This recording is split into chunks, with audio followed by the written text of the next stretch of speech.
This podcast is funded by Ted Dintersmith, the executive producer of the acclaimed film Most Likely to Succeed, and the author of the best-selling book What School Could Be.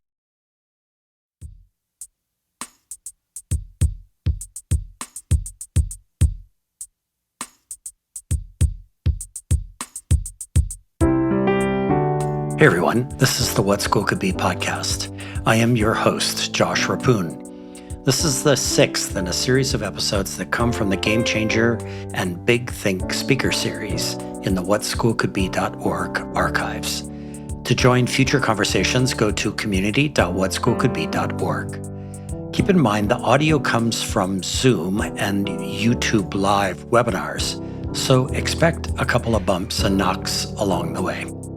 On the other hand, the conversations you will hear are incredible for their depth and insight into what school could be and what could be school. Pittsburgh has spawned two major contributions to educating our youth, Mr. Rogers and Remake Learning, which will be the focus of today's rebroadcast of a YouTube live session back in 2021. You will meet Remake Learning's founder, Gregg Behr, and his co-author, Ryan Rydzewski, of their book about Mr. Rogers, titled When You Wonder, You're Learning, released in 2021. You'll be flooded by childhood memories and marvel at how the values of Fred Rogers pointed us to such an inspiring vision of education. This 2021 Game Changer conversation was hosted by Ted Dintersmith, author, film producer, innovation expert, and 2018 recipient of NEA's Friend of Education Award. Gregg Behr is the executive director of the Grable Foundation and a father and children's advocate whose work is inspired by his hero, Fred Rogers. For more than a decade, he has helped lead Remake Learning, a network of educators, scientists, artists, and makers he founded in 2007 to international renown. Formed in Rogers' real-life neighborhood of Pittsburgh, Remake Learning has turned heads everywhere, from Forbes to the World Economic Forum, for its efforts to ignite children's curiosity, encourage creativity, and foster justice and belonging in schools, libraries, museums, and more. A graduate of the University of Notre Dame and also Duke University, Gregg holds honorary degrees from Carlow University and St. Vincent College. He is an advisor to the Brookings Institution and the Fred Rogers Center and has been cited by Barack Obama and the Disruptor Foundation as an innovator and thought leader.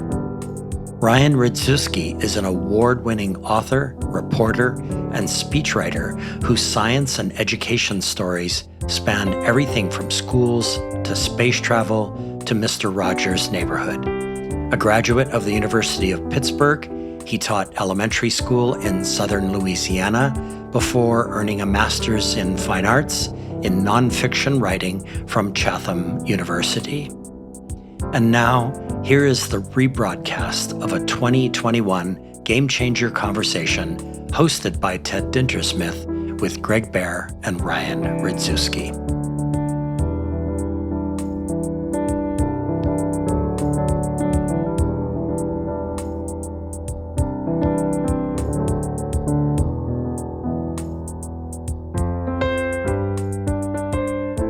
I want to welcome everybody to a very special night tonight, what I'm so excited about. We have Gregg Behr and Ryan Rydzewski. One day after the launch of their brand new book about Mr. Rogers, When You Wonder, You're Learning. Just some quick introduction. So Ryan, we met it 5 years ago. He has a great background. So he taught, I think, in Louisiana, correct? Correct. Yep. And before the book, I had seen some of his articles, and I said, this is a gifted writer. I mean, he writes beauty. And he's written, articles, he's written poetry, and now he's written this amazing book. He's a Pittsburgh native, so we're going to have a great time talking to him. It's like so much fun to introduce Gregg Behr. And I often think, in your life, you're lucky if you meet people that are wonderful. And in your life, you're lucky if you meet people that are incredibly capable. And then you meet Gregg, and he's both. He was the founder of Remake Learning, which has been a highly, highly influential and important organization. We met, I think, at the White House in 2016. That may have been our first time of meeting. And just has done remarkable things. And so they teamed up on this book. As soon as I heard they were teaming up on something, I said, this will be amazing. But I'd like to start hearing from both of you about the impact Mr. Rogers had on you when you were growing up. Well, Ted, it is a joy to be here with you. You're a hero of mine in my adult professional career, and it's just joyful to be here. So thank you. And look, I'm a Western Pennsylvania kid, and Fred Rogers filmed his iconic television program, Mr. Rogers' Neighborhood, right here in Pittsburgh at WQED, America's first public television station. So Fred Rogers is in the water here in the Three Rivers of southwestern Pennsylvania. And look, I grew up with him watching that show almost daily with my brother, oftentimes with my mom. And he was that loving, caring individual that I experienced on my TV and that took me, from crayon factories to looking at spoons. And he was someone I spent my mornings with as a kid. And I'm not from Pittsburgh originally. I'm from Erie, it might as well be Pittsburgh. It's only 2 hours away. And it was the same thing for me. I watched Mr. Rogers every day. And I loved that he had a traffic light in his living room. I thought that was so cool. I thought that the trolley that disappeared into the neighborhood of Make-Believe was amazing. And I think like a lot of people, the specifics of the neighborhood faded over time. And what was left was sort of this emotional nostalgia for a person who just made me feel good and made me love learning. And to rediscover that as an adult, as I'm really excited to talk more about, it's been such a pleasure. And how, with the two of you, how did the idea for this book come together? Well, in some ways, Ted, this is a book literally 3 years in the making. In some ways, it's 15 years in the making. You mentioned Remake Learning. And Remake Learning, as we sit here today, is a network of more than 600 schools, museums, libraries, early learning centers, after-school programs, creative industries collectively working to advance innovative, relevant, engaging, equitable learning for kids and then the adults in their lives in this region. And I mention this to say, if we look back at 2006 and 2007 as this work got underway, we had a sensibility about Fred. We didn't articulate the Fred method the way that we talk about it today, but we often talked about these technologists and the designers and certainly the educators that we're meeting at that time as being very Fred-like. They were people who were grounded in understanding what children are, but then also understanding the cutting-edge learning sciences. So fast forward, I think for me and Ryan, as Ryan is a former teacher, me as someone who endeavors to be an ally to educators, and certainly as a dad, our aha moment was really understanding Fred Rogers as a learning scientist, right? Seeing something new in his work that was powerfully important about learning and education. And it was that aha for us that said, there's a story here, not just about Fred Rogers, but about learning and how we support learning in schools, at home, in our communities. But it's a story told in something as familiar and as loving as Fred Rogers. For me, like as a former teacher and now as a science reporter, the aha moment really came when Greg and I were starting to look at, what are learning scientists saying now? We started reading the latest research papers, started talking to some of the many amazing scientists we have right here in Pittsburgh. And I think what struck me first was that scientists today, when they talk about learning, they're talking about the importance of listening. They're talking about things like the beauty of physical spaces. They're talking about the importance of making kids feel safe, both physically and psychologically. And they're talking about things like love, like making sure kids feel loved and capable of loving. Now, those terms don't necessarily sound scientific. They sound a lot more like a script from Mr. Rogers' Neighborhood. And when we started to hear that, I think we really realized that Rogers was, in lots of ways, 50 years ahead of his time. I'm curious how you came up with the structure, because the structure I found quite powerful. I'll give away a little bit, but there are these 6 core principles or convictions of Mr. Rogers. And you've got these brilliant chapters where you start with sort of a Mr. Rogers perspective on it, pull in great research that you found all over the world, and then talk about specifics in the field. A lot of them in Pittsburgh, a lot of them around Remake Learning, but places all over. And it just sort of flows so well. But was that obvious from the start, or did you iterate? I mean, how did you two work together and kind of zero in on a structure like that I think it's absolutely proven to be very effective? Well, I've never worked with someone who's as brilliant with words as is Ryan, right? But I can tell you there was so much left on that cutting room floor. I can't tell you how many whiteboards we went through. And I can't say that in the writing process that we were ingenious enough to come up with that formula that you described. But the formula is exactly that. 6 chapters, beginning with curiosity and creativity, and moving on to 4 other sensibilities about learning that we talk often about today. But to your point, we ground you immediately at Fred Rogers and an episode of The Neighborhood. We take you back to that emotional place. And even for those who never saw the program, it's a story that's going to take you to a place that you understand. And then try and explain in modern ways the learning science that's really behind what Fred Rogers was doing 50 years ago. And then bring you forward 50 years to say, this is how this is happening all around us, in our schools, museums, libraries. And then at the close of each chapter, try and make it very real, right? Something you can do in your classroom, something that you can do right in your own home. Joanne Rogers, Mrs. Rogers, who wrote the foreword to the book, reminded us, Fred wasn't a saint. Fred was a human being, and his work is accessible. And that's what we try and convey in each chapter, and certainly at the end of each chapter, that what Fred did and the blueprints he's left us are completely accessible, and we can use them today. So that framework is the result of a lot of whiteboard sessions. Yeah, I'm really happy to hear you say that, Ted. One thing that we wanted to do from the very beginning was help readers, I think, share with us the joy of rediscovering The Neighborhood as adults. Because to look back at the art and the music behind this program, it's really astounding. And the fact that he made over 900 episodes and did almost all of it, he had a team supporting him, but he was the main creator behind almost all of them. It's really incredible. And perhaps the thing he was best at was sparking curiosity. And that was true when we were kids. It's absolutely true when we're adults. And the genius of the show is, when you're curious, we talk about this in the book, studies show that you're not only more likely to learn about the topic at hand, when your brain's in a state of curiosity, you're also more likely to learn about whatever else comes up. So what we try to do in the book is do that same thing. How can we spark readers' curiosity? And then by doing so, make them excited about reading about learning science, make them excited about revisiting a TV show that in some cases is 50 years old, and make them excited to visit us in Pittsburgh and see what educators are doing here and how they can apply that in their own lives. So it was, like Gregg said, process, often a painful process, but I love where we landed, and I'm glad to hear that you like it too. Oh, yeah.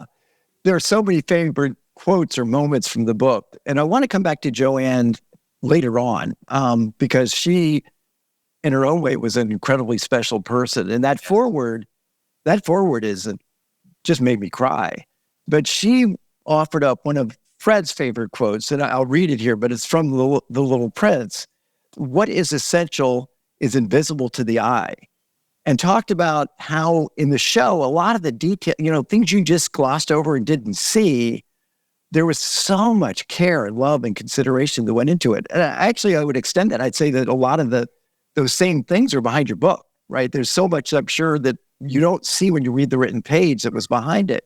But I find there is a bit of an irony in that, because I would maybe modify that statement when it comes to education, which is what is essential is invisible to the standardized test designers. But actually, interesting, Remake Learning brilliantly makes it visible to the community. Maybe talk a little bit about some of your favorite quotes, but particularly that behind the scenes aspect of the show. And I think it carries through to a lot of the learning experiences you talk about and write about. So if I had to fault Fred Rogers for anything, and far be it from me to do that, he was almost too good at hiding the science behind the show. I mean, most people we don't think about Fred Rogers as a learning scientist. We think about him as a nice guy in a sweater, which certainly he was. But the amazing thing about the program is that you can pick any frame, from its 30 plus years it was on the air. And once you understand what he was doing, you can see the intention behind any given thing you see on the program. So when the program begins, you hear a sort of frenetic jazz music that's meant to mimic the sort of frenetic outside world. The piano slowly slows down. Mr. Rogers puts on a sweater. He changes his shoes. The traffic light that I mentioned earlier blinks yellow. All of it is meant to help kids slow down and be relaxed enough to learn. His sweaters were a device. They made us feel good. They made us feel warm. He put on his sneakers because he showed us it was time to play. If you notice, he normally came in dressed in a suit, sort of representing the business aspects of the outside world, even down to the color of the walls, which when the program went in color in the late 60s, early 70s, started with yellow walls. Eventually, he painted them blue. Blue has since been found to help kids relax. It's been found to aid creativity. Any given thing in any given episode from any given year is just full of this amazing sense of intention. And I think when you grasp that, you grasp the true genius of Mr. Rogers. And it's incredible when you think about Pittsburgh in the 1950s and 60s. In some ways, in retrospect, it was this epicenter of child development theory and practice, what today we call old child. You had here studying or working folks like Erik Erikson, Benjamin Spock, and Margaret McFarland, who worked so closely with Fred. And I mention that because it speaks to the careful attention to what he was doing, how he was doing it, how he was conveying it. And to your point, Ted, he made it also seamless. You had no idea that it was there in the context of the background. And we've seen that in modern programs. I think of something like Blue's Clues. And Malcolm Gladwell writes about this in The Tipping Point and the work that Alice Wilder and others had done in working with the producers to really be careful about those scripts, to make sure that they were talking with kids and understood what it is that they were projecting. And that same thing is happening among master teachers in our classrooms, in our libraries. I mean, you know the magic when you see it. And so often there's so much deliberate intent and purpose behind that and careful preparation. Absolutely. So I'd be curious, each of you, of the 6 sort of backbone chapters, which is your favorite, and what should people on this sort of take away? What resonated with that chapter, the points you made that you feel particularly proud of it? Right, I'm going to let you select your first kid first. You know, I have changed my mind. This is the first time anyone's ever asked that, Ted, and I have thought about it. I've changed my mind a million times. I have a particular affinity for chapter 1 just because when we started that chapter and we had landed on this formula that you discussed earlier, that's when it became real. But I have since decided my favorite chapter is the last chapter. It's the chapter about connection. And I think the pandemic probably had something to do with that. What we talk about in that chapter is the need to belong, the need to matter, the need to know that you are part of a community. And I think in many ways, the past year has been a case study in what happens when we're cut off from those communities. I say that because I thought our book was timely as we began to write it. I think it's even more timely now as we sort of enter this in-between phase where the pandemic is still very much with us, but also starting to wind down, and people, including me, are craving being part of those communities again. I won't select my favorite kid from among the 6 chapters, but I will say I love what Ryan said. And you know, Ted, chapter 6 in some ways was the hardest one to write. It was the one that we were completing during the pandemic as in the aftermath of George Floyd's murder. I mean, there was so much on our minds and in the world, and that we were navigating as people, as families, as communities. It was a hard time to be writing. And what I love about that chapter about connection, and maybe it speaks to the work of Remake Learning, because ultimately it's about relationships and the deep and caring relationships we hold with one another, but then also recognizing that learning happens everywhere. And there are folks like Valerie Kinlock and others who we interview in chapter 6 who speak about community wisdom and how we begin to respect the wisdom on our own front porch, but sometimes it could be in the library or the museum, in addition to what happens in school, and the respect and value that we give to that sense that learning happens everywhere. Wisdom is all around us, and how we draw upon that learning in ways that are profoundly important to kids. And I love the sensibility that ultimately comes out of chapter 6. I just want to add real quick to that because Greg brought up Dr. Valerie Kinlock, who is the Dean of the School of Education here in Pittsburgh, at the University of Pittsburgh. Dr. Kinloch, and I think this speaks to what you're trying to do, Ted, Dr. Kinloch speaks about possibility. Dr. Kinloch starts by asking children, what do you dream about that you never talk about? What would you do if only you could? And how do we build learning spaces? How do we build school around that question?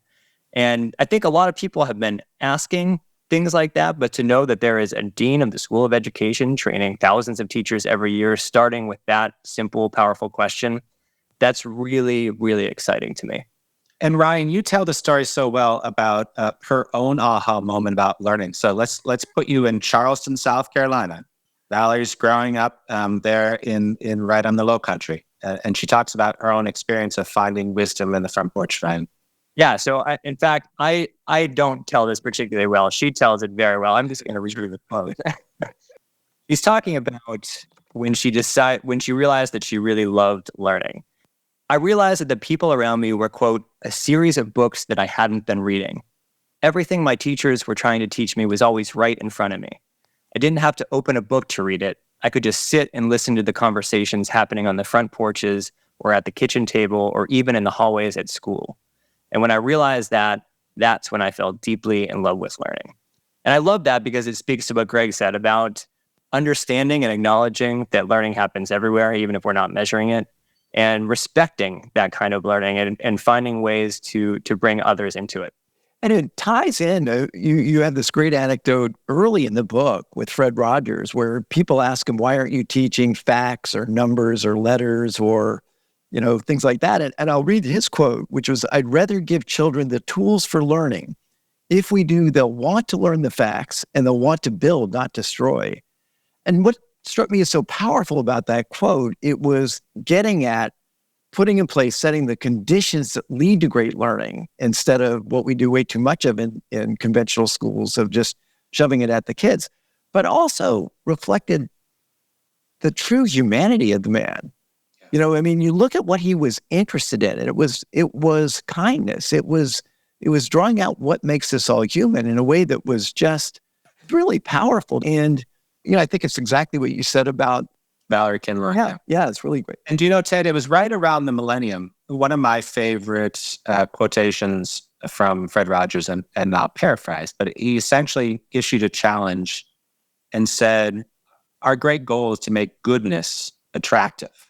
And I love that simple sensibility about what is the work that we do that makes goodness attractive, that we work toward goodness, that we value goodness, that we respect goodness, that we pursue goodness. It's a challenge for us all. And Fred Rogers understood that in the spark of learning, he didn't shy away from the hard work of fundamental learning, but he also knew you couldn't pursue that, or you couldn't pursue creativity or curiosity or collaboration absent having that physical and psychological safety to know that you could explore, to know that you belong, to know that you were loved, and to know that your questions, however wild they might be, would be respected. And he understood how core that was to learning. One of the things I think you did a really great job of doing is connecting the dots between very young kids and the adult world. You drew in some of the conclusions and findings of Google, who reach some of the same conclusions about the importance of feeling accepted in a group in order to have a high-functioning group. And it's always a bit jarring, I think, or at least it gives me optimism when you start to look at what the adult world values, and you look at a philosophy of education articulated by Mr. Rogers through 25 years of shows, captured so well in your book. But, they're so aligned. Yeah, I think it goes back to what you said earlier about the humanity of Fred Rogers. The tools for learning that we describe in the book, curiosity, creativity, communication, these are human qualities that can't necessarily be replaced by machines. And so Google, in the example you brought up earlier, Google had assumed that its best managers would be the people who could write computer code in their sleep, right? They'd be the best bosses because they knew the most stuff. What they found instead were the best bosses were the people who could listen to you, people who could help you solve questions, people who could help you develop creative solutions, people who cared about other people on the team. These very human qualities that that Mr. Rogers spent his career teaching. Not only are they good, I think, for kids in the moment, I think they're also going to become the things that are ultimately most valuable in years and decades to come. Yeah, absolutely. You found some really, in some ways stunning things that you include in your book. And to this end, one of the things that just kind of just jolted me was that your stat about 80% of young kids think their parents care more about their achievement than about whether they're a kind and good person.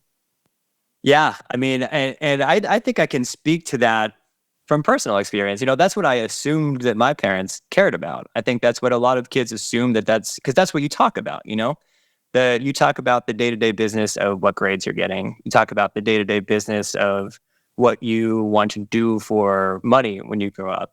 It's not that often that we make space, in our learning spaces, in our homes, to talk about like what kind of person do you want to be? What kind of values do you want to hold? What when you look back on your life, do you want to be most proud of? Again, Rogers spent a lot of time on those very human qualities. And it's interesting that when you ask those kids what they think their parents value, they say achievement. They say, what college you're going to get into. But if you ask the kids what they think is most important, they also say, I want to be a good person. I want to be kind. I want to make a difference in the world. So kids and adults really do care about the same thing. It's just a matter of, are we talking about those things? Are we making space for those things? Are we showing kids that we value those things? And Rogers, of course, spent 30 years doing that. I want to add to what Ryan just said. The Brookings Institution, Washington, D.C., is in the midst right now of a family engagement study. And they have data from more than 25,000 parents and teachers all around the world. I think at least a dozen locations around the world. Wow. And it's just stunning to look at the data because parents, families, and caregivers, for the most part, say that they value what happens at school as producing good, caring kids who have a sensibility about the world, who are learning what it means to learn. Whereas a majority of teachers think, a majority of parents think the most important thing is getting my kid in college.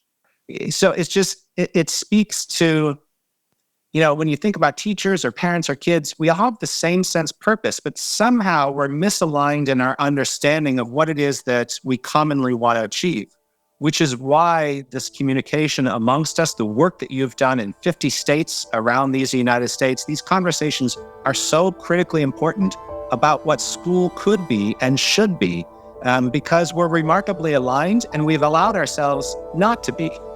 Yeah.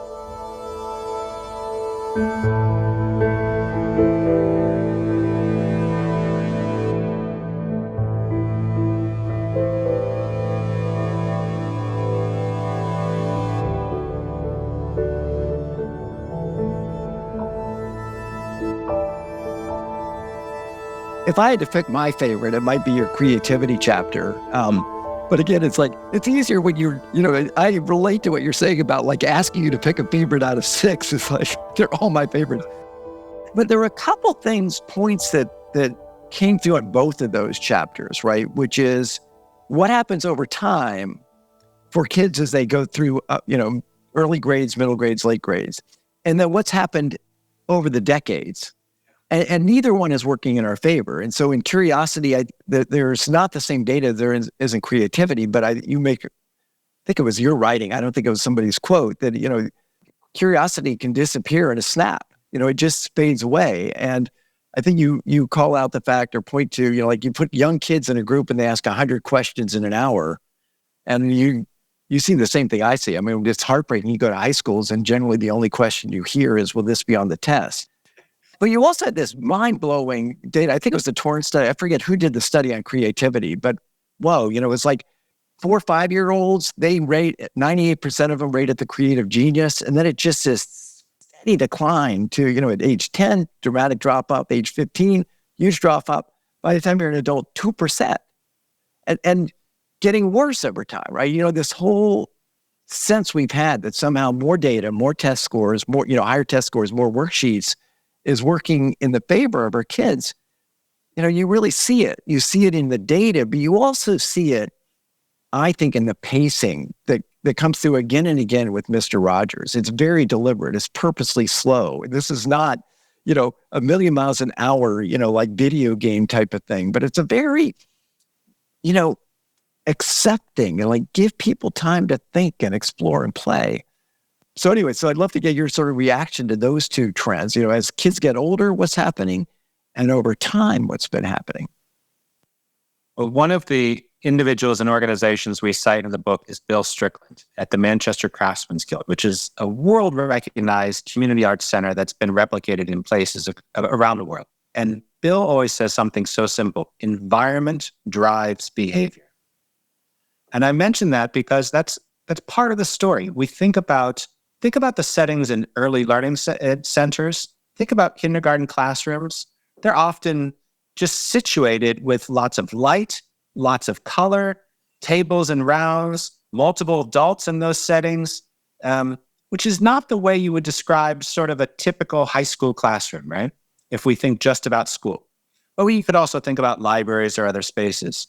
And when we think about environment driving behavior, well, what is it that's happening in a teen's brain? Well, it's actually not unlike what's happening in a young child's brain. I mean, I'm not a neuroscientist, but I know enough at this point to know that that neural development that's happening in those very young years is being completely remapped in the teen years. And so why do we not then create environments that allow for that neural development to happen in a space where you're respected, where you feel like you belong, where you play, where you're wondering, where you're, ultimately being creative and curious? And that's why things that are happening at the Manchester Craftsmen's Guild or the Carnegie Library of Pittsburgh, as they redesign spaces, as they fill them with different types of tools, where they create a different mindset, there's joyful learning happening, which is, we want those exclamation points and questions to stay behind kids' comments and statements, not just when they're 4, but when they're 14 and when they're 40 and 80, right? Isn't that where great things happen in the world? Yeah, and I would add, just to speak to your point, Ted, about the sort of decline of creativity with age, one of the points that I found a lot of optimism in that chapter was the idea that non-creative behavior is learned, that the impulse within each of us doesn't necessarily go away. We just learn to stop indulging it. So we start to get self-conscious. If we're not immediately good at something, we tend to put it aside. How many adults have old instruments gathering dust in their basement because we don't have time for that anymore? That's something that kids do. They play music, they make up stories, they draw pictures. It's interesting that it doesn't have to be that way. The decline of creativity is not necessarily a natural thing. And I'll just give you a personal example. The first thing I did when we got our, part of one of our advanced checks, and I would advise nobody in the audience to go into writing for a big advanced check because you're going to be disappointed, but it was enough for me to go out and buy a guitar and to sit down with that and rediscover something that used to give me so much joy when I was a kid. That is contagious. One of Roger's favorite sayings was, attitudes are caught, not taught. Kids need to see adults being enthusiastic and creative. Kids need to see adults being curious about things that interest them. In a way, we're sort of teaching each other to not be creative, to not be curious. Rogers rejected almost all of that. And you see him in so many scenes in the neighborhood, sitting by himself at the kitchen table with a pile of construction paper in front of him and a pair of scissors. And he just goes to town. And there's a quote in the book by a television critic who said one of the interesting things about that is that he does it as if, he'd be doing that anyway, even if it wasn't on Mr. Rogers' neighborhood. And he was so authentic that I tend to believe that. I could easily see Fred Rogers at home with Joanne making a doodle or cutting something out of construction paper. And I think that we adults need to be a little bit more open and playful. Absolutely. On the creativity front, I'm always curious about book titles. And, if anybody out there is looking for a way to spark creativity in kids or give them a challenge, ask them, they've watched a show or a movie or read a book they liked. If you threw that title out, what would you replace it with? Because at least my experience, but I want to hear about yours, is coming up with a title is a really great exercise in creativity. And sometimes you get great titles and sometimes you struggle a bit. But Did yours pop up right away? Did you have some close favorites or seconds to it? Or how did that all come out? I'll just say this and I'll let Gregg finish because he came up with the original title, which I still really like and thought was great. The title, When You Wonder You're Learning, actually was a relatively late development in the book. When You Wonder You're Learning is a quote from one of his songs about curiosity. And I mentioned this earlier, but there's a study done that shows when you wonder, when your brain is in a state of curiosity, you are actually much more likely to learn both the topic at hand and anything else that's in your environment. So there is a wonderful sort of, although it's really like a whimsical song, it really shows that everything he was talking about was grounded in science. Again, he was ahead of his time. But that was not the original title. You might have to correct me, right? So I think the very first title was Remaking Childhood, and then it was Remaking the Neighborhood. Which I still think is a fantastic title because it plays on remake learning, and so many people are following in Roger's footsteps in these modern ways. Well, and Ted, that was the point, right? We've made ourselves lucky by using this word remake, right? We don't talk about blowing up learning. We don't talk about even reimagining learning. What we try and do is respect that there are some things that are timeless and classic about learning, like the role of deep and caring relationships, as Fred Rogers taught us. But that learning needs to be made modern for who today's kids are and what their futures hold in ways that are relevant, engaging, culturally, in their cultural context and identity. And so how do we match what's timeless and classic with what is cutting edge and their futures? And that whole idea of remaking childhood, remaking the neighborhood was where we started. Yeah. So we've got a question from Susie Boss, who also has a book coming out, and she and Ken Kay, her co-author, will be talking to them on this forum in August with her book, Redefining Student Success. But she asked a question, and I think it's great to address it both from the book's perspective, but also Remake Learning. How can we foster broader conversations that reveal our shared goals for nurturing caring, creative kids?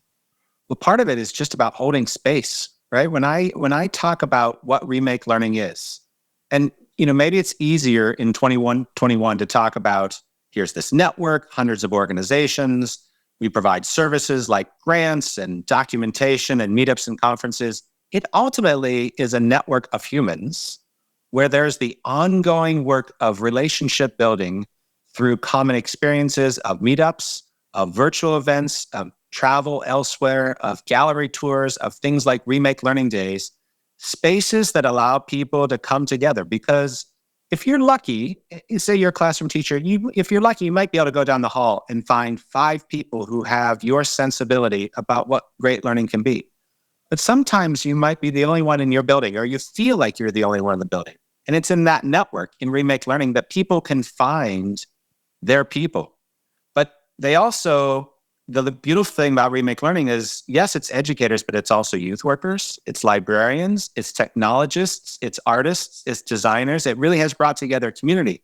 And that's where the real innovation happens, when a teacher and a digital technologist start to connect and realize they have a shared purpose and say, what is it that we can do together?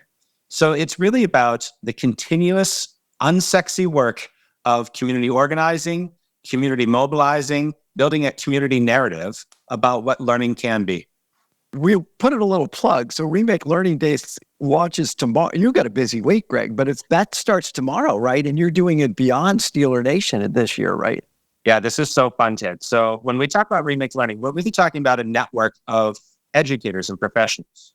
We launched Remake Learning Days 5 years ago because we ultimately recognized, this work could be really faddish unless we seriously engage parents, families, and caregivers and help them understand how learning is being remade, why it's being remade.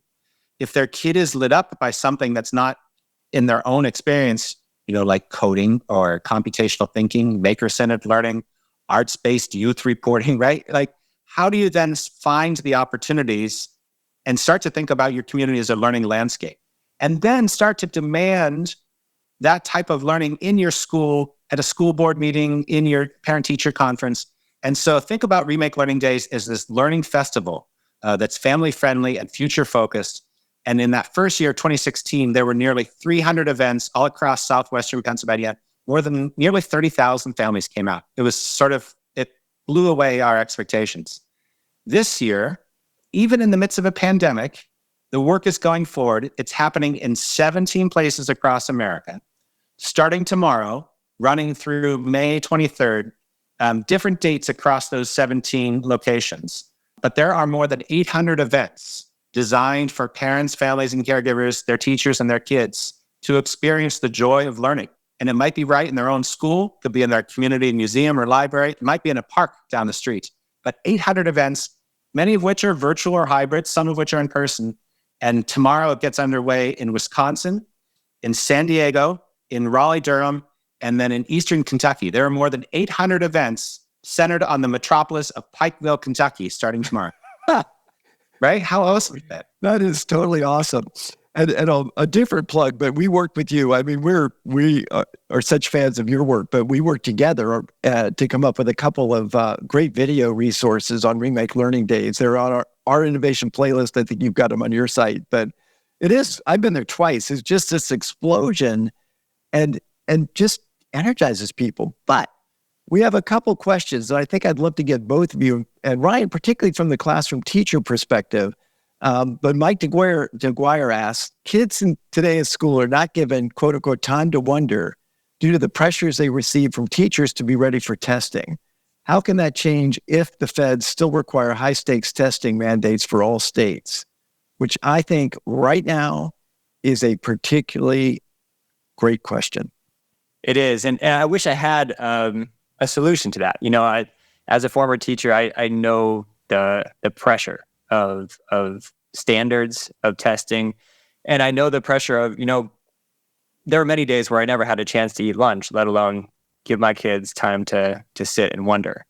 My best advice to that, and if I were to go back to the classroom, the best way I would approach that is there's nothing maybe that you can do about what's imposed on you as an educator.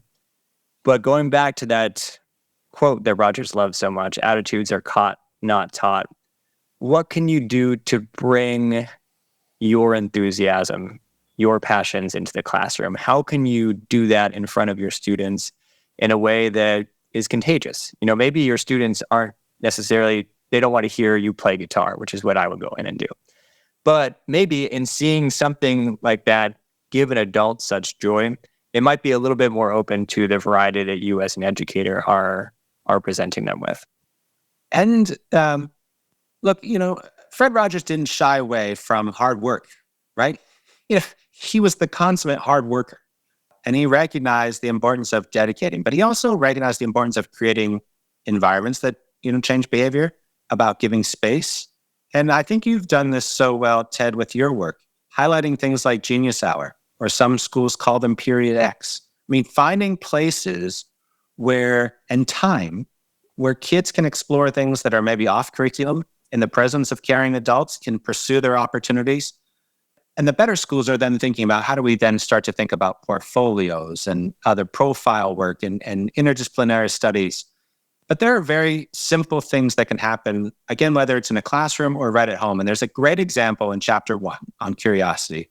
Hedda Sheridan, who worked with Fred Rogers for 40 years on the show and continues to work at the Fred Rogers Center today. She gives this example of walking into a classroom, and in the front, she discovered something the teacher had created, which was called the Ask It basket, right?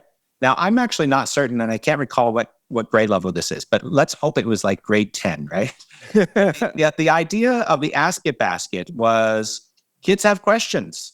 And sometimes they're like, what did you just say about whatever, right? But sometimes they're like, how does that relate to something outside, right? Just like a wild question.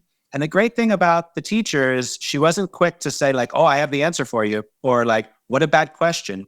She said, she noticed the question, respected it, took the time to write down the question, put it in the basket, and said, we're going to come back to that Ask It basket later and wonder whether she knew the answer or not. And to me, it's a representative, tactical type of thing that suggests something about that environment that she managed, even in the midst of, a mandated curriculum and other things. And it speaks to Ryan's comment, from Fred Rogers and Margaret McFarland that, attitudes are caught.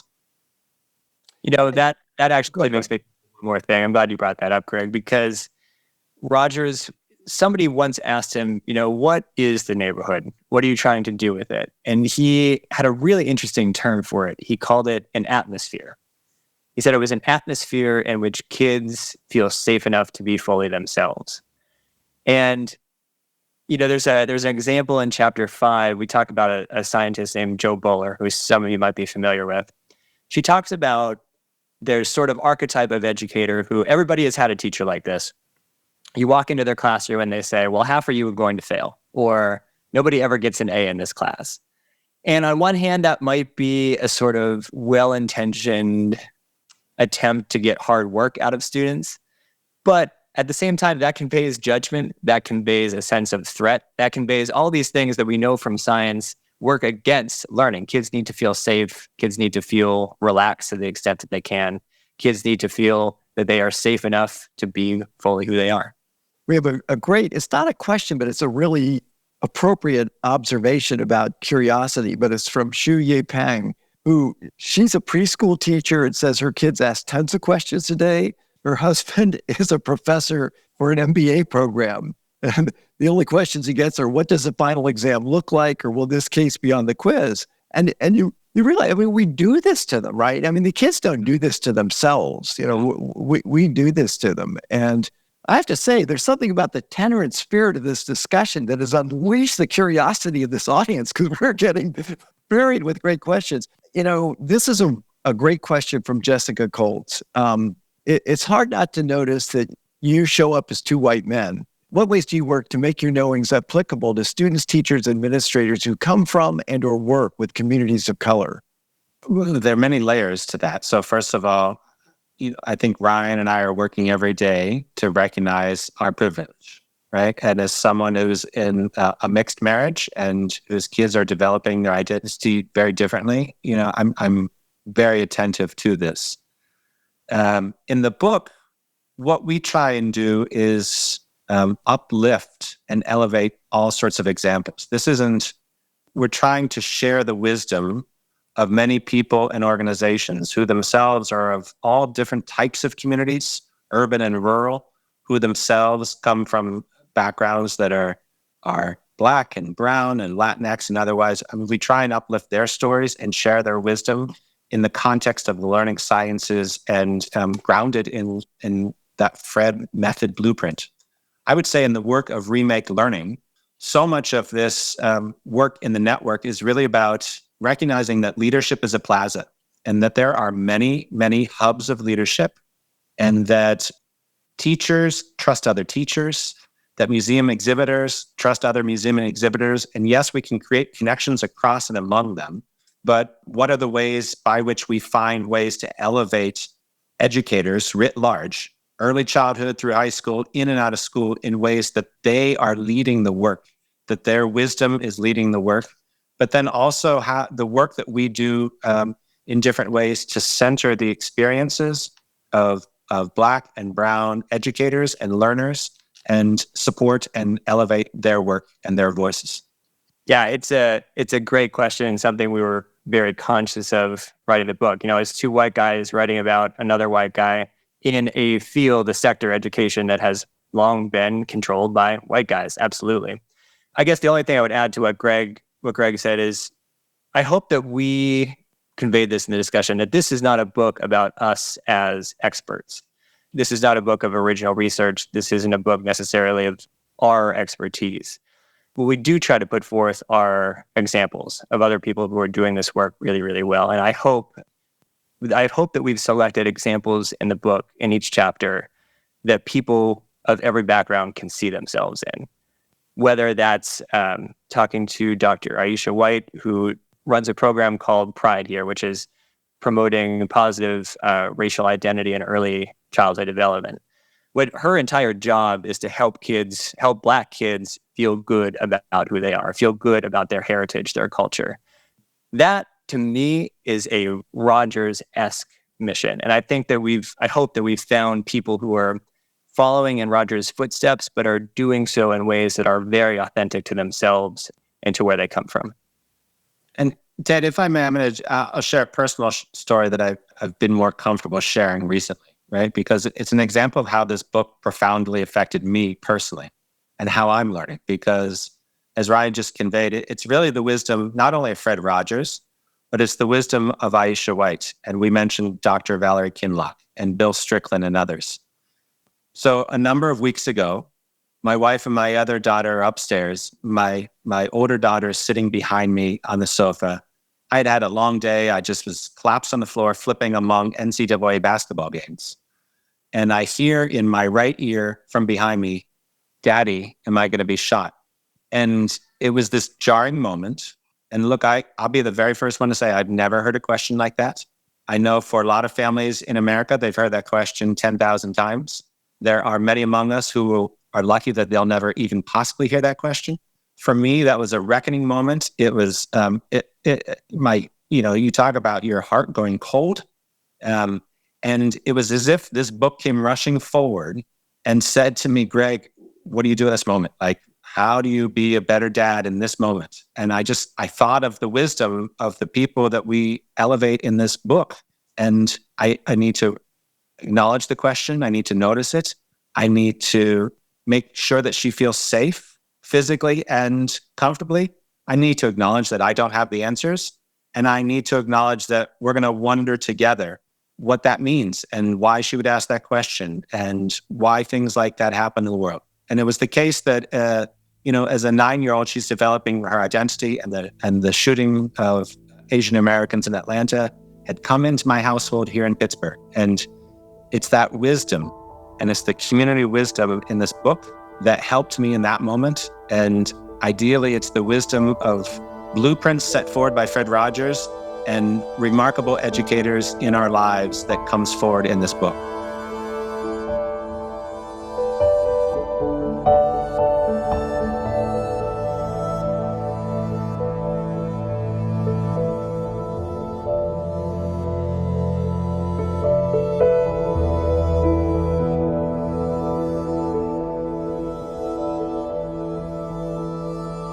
We have another question. I want to get at this because there's some important points raised in it. It's from Chiara Monticelli, and it's public schools should value the whole, things we agree. Public schools should value the whole child and support students in finding their unique gifts. The reality is revenues of the school and teachers depend on test scores. We focus more on data than on the child. How do you, or did you go around that in the public schools you were serving in Pittsburgh? I would like to just add a couple sort of qualifiers to that, because, I don't want anybody to get the sense that private schools or charter schools aren't focused on test scores. I have found charter schools to be many of them. I mean, I did a film about one that's great, but a lot of the charter schools are test prep factories. And anybody who thinks that private schools are sort of relaxed and looking at the whole child, there are a lot of unhappy kids and a lot of grind them into submission private schools. So this is a general question. But the other point, I'm sorry, I want to hear your guys' response, but when I went all over the country and wrote about great things going on in our schools, I think there's an unfortunate and very wrong narrative that innovation isn't happening in public schools in America. And when my book came out, the publisher got a note from somebody saying, another book saying the only schools that can innovate are charter schools. I went back and looked, 90% of my examples were public schools. There's remarkable innovation going on in public schools, and our public school educators deserve that much more credit because they have to fight some of these state-mandated regulations that the other schools don't have to deal with. So anyway, so that's a bit of my soapbox, and sorry to do that. But I mean, I'd love to get your sense of how you deal with that in Pittsburgh in terms of the focus on test scores. And I think that's really core and integral to what you do with Remake Learning. I'll be the first one to acknowledge, roll the clock back 10, 15 years. I was part of the narrative, not dismissive of teachers, but dismissive as schools as being stuck in that 20th century industrial factory model. When the reality is all along, maybe not the systems, but certainly the people in the systems, those teachers, were innovating all along the way in the most creative ways possible. And we need look only at these last 13 months to notice that there is no other profession, maybe outside of the health field, that has been more deft, more flexible, more creative, more imaginative than our teaching field. Teachers are incredible what they do, and they've long been innovators in the magic of what they do in classrooms. And so our responsibility as communities and especially those who aren't educators, who are trying to support the field of education and our families and our learners, is to do the work of community organizing and community advocacy. One of the things that we're doing right here in southwestern Pennsylvania right now, and together across the state of Pennsylvania, is the work of what is it that we want on the other side of this pandemic. This work began last spring. It's ongoing right now. We have a statewide panel on innovative teaching and learning, and we're working closely with the Pennsylvania Department of Education to say, what is it that we have done so brilliantly? Recognizing that there are incredible dark spots. There's trauma. There are serious problems that we need to address. But what are the things that we've done right now that we need to make normal on the other side of this pandemic, stop tinkering with, and fundamentally change our systems? I'm someone who deeply believes that we have this chance right now, the next 2 or 3 year window, in terms of regulations, in terms of our public budgets, in terms of the way that we structure the minute details of what constitutes schooling. We have a great opportunity to change that. And schools all across southwestern Pennsylvania and all across this country have demonstrated what's possible during these last 13 months. And I am full with hope about the potential of what we might achieve in support of public educators and public education. But it's worked. Yes. Advocacy, and it's politics, and it's the work. Yeah. Would you mind just talking a little bit, because you knew her well, Joanne Rogers. She wrote such a great foreword. I think people would be interested in your perspective on her and what an amazing woman she was. So Joanne Rogers was very much her own person. She was Fred's wife, yes, but she was also a brilliant concert pianist. She was a brilliant advocate for children. That said, much of her work later in life, especially after Fred passed, was helping to steward his legacy. So to have her trust was absolutely essential for us to even begin this project. The fact that she saw it and felt strongly enough to not only trust us with it, but to become a champion for it, meant so much to us. It still means so much to us today. I mean, to have her blessing helped us write when this book was often very hard to write. So all I can say about Joanne is she was an amazing person. She was a champion for kids. She was a champion for us. She was a champion for this book. We are so, so, so grateful.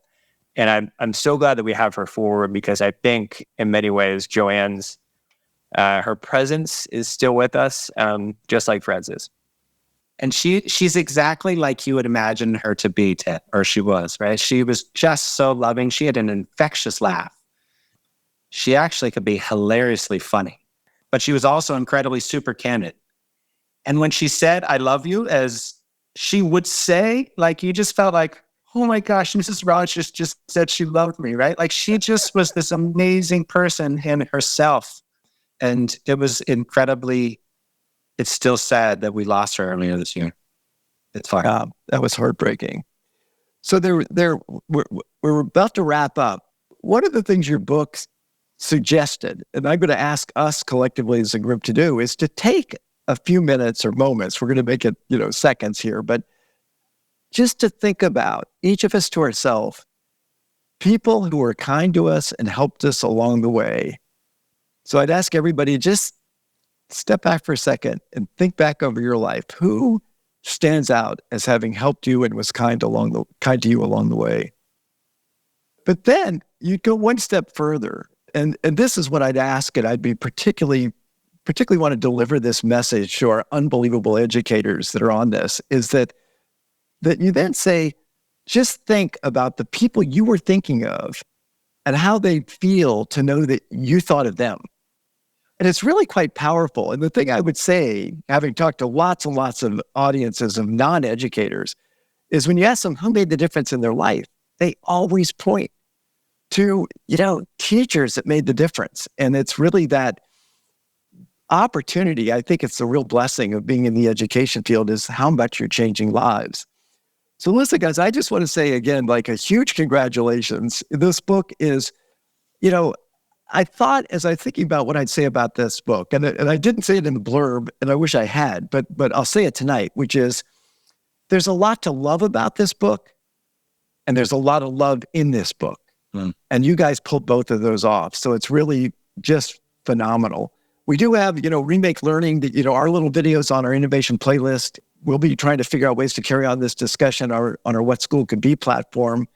But I was particularly excited about tonight because you guys, there was so much Pittsburgh in the book, and Pittsburgh's had such an enormous impact, across the nation, globally, I think. You guys are real leaders. There's just a lot of love and kindness that came through on every single page of this wonderful book. So I hope everybody reads it. I hope this it just reaches the people it needs to reach. And I hope all our legislators, U.S. Department of Education, state departments of education, I hope they all read it. That's for sure. So anyway, I really appreciate everybody taking time. We had a great group tonight. And again, just deepest appreciation to the two of you, because it's a real gem. Thank you so much, Ted. Thank you for having us, and huge thank you to your audience.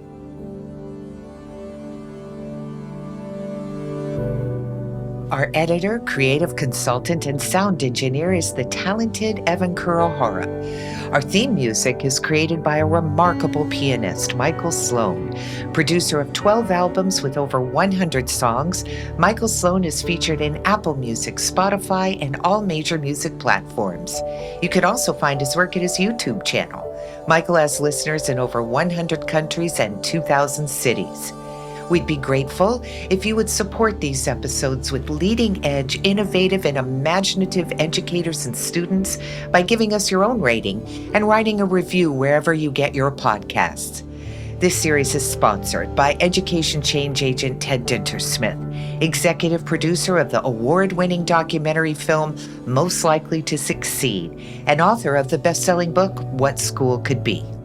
Please join the What School Could Be global online community by going to community.whatschoolcouldbe.org or by downloading the What School Could Be app from your favorite app store. The What School Could Be podcast is brought to you by Josh Rapoon Productions.